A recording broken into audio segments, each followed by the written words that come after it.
9 on this Tuesday morning. And in the next few weeks, families all over the country will head out on spring break with their kids. Many people find somewhere warm to cure the spring fever blues.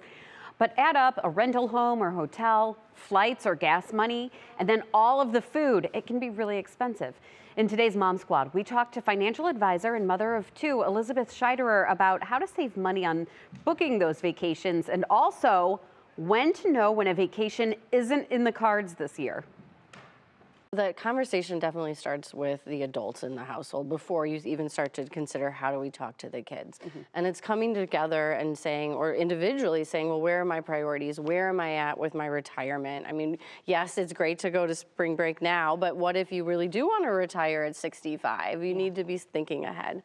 And so it starts with kind of that big picture thinking. And I guess to me, the best rule of thumb is if you're sitting on credit card debt that you're still struggling to get out from under, and we've seen interest rates just go up on those cards, the last year. To me, that's the first warning sign of not taking the vacation, staying at home, paying off that credit card. So then next year you can go and that vacation isn't going to cost you 19% over the next 6 months.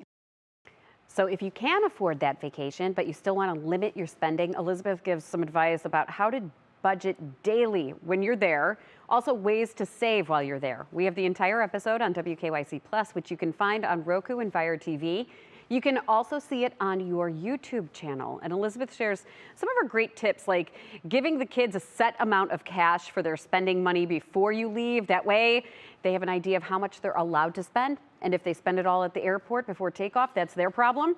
So you can get a financial lesson in during that vacation. And then joining me in this episode is Danielle Wiggins, who is not here with us today. She's on her spring break. She's doing staycation. But I love how she shared, because we touched upon it when we were talking to Elizabeth, when to sit down and have that talk with the family of saying, like, okay, we are not going to have a big summer vacation or a big spring break because we have X, Y, Z to pay for this year. And it's okay to be transparent about those things. You have to teach the kids that there's just not this bottomless pit of money. Right. And because they think it grows on trees in our backyard. Right. and to sit down, I also got this idea. There was an op-ed somewhere where a woman sat down her teenage kids and said, we're paying for travel sports. We're paying for all of your books. We're paying for all of your clothes.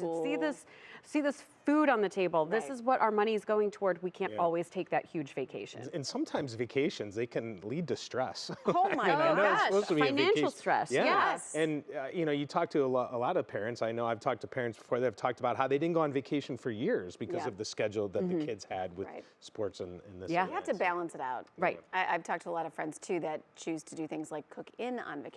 If you're maybe renting a place. Yep. Totally. Yep. We do Things that like all the that. time. Right. That's where you can save a lot And you of could money. save a ton by not going out to eat. And you could waste all that money at the airport, right? Oh my gosh. Well, especially the kids when they're like, I want that neck pillow. I don't know why every single time they always want $49.99. Right. pillow. It's a deal. But anyway, it's only we could go $49.99. on and on about vacation stuff. But I know a lot of people heading out over the next couple of weeks for spring break. Yeah.